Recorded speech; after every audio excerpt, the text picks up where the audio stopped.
আসসালামু আলাইকুম। আমি হোসেন লিখন বিন সাইদ আছি তোমাদের সাথে।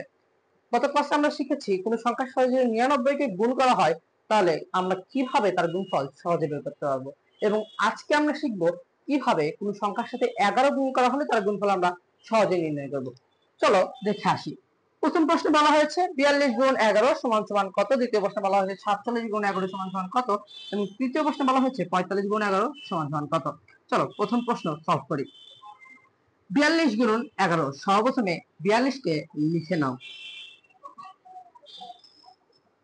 তবে এমন ভাবে লিখবে যেন 42 এর মাঝে একটি অঙ্ক লেখা যায়। এবার 4 আর 2 অর্থাৎ 42 সংখ্যার অঙ্ক দুটির যোগফল নির্ণয় করো। 4 আর 2 যোগ করলে 6, 462, আর 462 কিন্তু তোমার অ্যান্সার। আশা করি বুঝতে পেরেছো। চলো পরেরটা দেখি।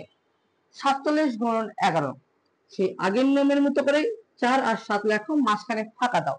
তবে এক্ষেত্রে দেখবে 4 আর 7 যোগ করলে হয় 11। এক্ষেত্রে যদি তুমি ডাইরেক্ট এখানে 11 লিখে দাও অঙ্কটি কিন্তু ভুল আসবে। তাহলে এক্ষেত্রে আমি কি করব, 4 আর 7 যোগ করলে হবে 11। এখানে 1 লেখো, তবে ক্যারিং নাম্বার হিসেবে 1 4 এর উপরে বোঝার জন্য লিখে নাও।